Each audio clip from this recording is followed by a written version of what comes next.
Ayan, natapos din mga kabayan. Sakto, inabot ng hapon. Alas 7 na. Pinatuyo ko lang, pinandar ko yung hapon. Matuyo agad. Kaya mamaya makatulog kami dito. Ayan, from green to white. Ang ganda, ang linis.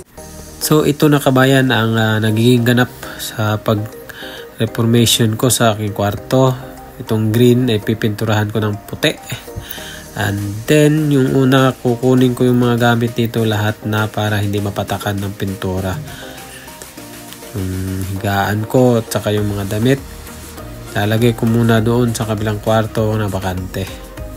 Ito ang mahirap pag marami kang gamit kasi pag halimbawa ganitong sitwasyon na kailangan mong mag-transfer okay ilalabas sa kwarto, yun matagal. Buti nga lang itong kurtina ko is madali lang tanggalin. Yan, malinis na. So yung mga pandikit, yung mga dinidikit sa dingding is tinanggal ko para diretso na yung pintura kaya hindi ako maglalagay ng mga tape. So dito yung mga gamit ng iba. Ito is dito lang to, lalagay ko na lang plastic para mabigat kasi ang dami mga nakalagay. Yeah. So isang araw na reformation gagawin ko ngayon. Gamit ko dito is dito ko nilagay. Yan, tambak. So itong kwarto na to is bakante, wala pa nakatira. Ito na pinturahan namin, na namin pinturahan kasi gagamitin pag nag-transfer. Yan. So simula na ako. Para hindi mapatakan ng pintura itong aircon ko is gagamitan ko ng tape na may plastic na nakadikit. Yan ang gamit dito sa mga painting.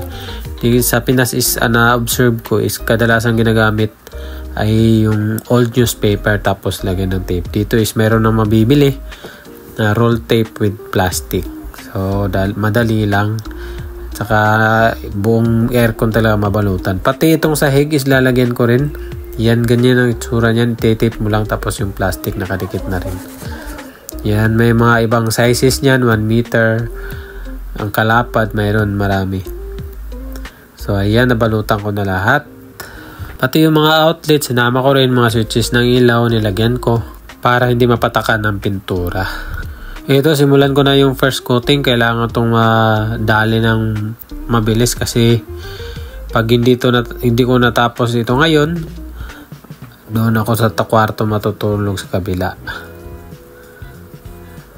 Hindi pa naman na-set up doon kasi yung higaan is daming tambak na gamit doon. Masikip.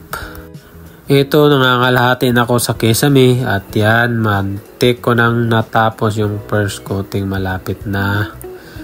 Dito na ako sa wall. At sa bandang likuran ko is okay na rin yun. Tapos dito lang banda ang huli.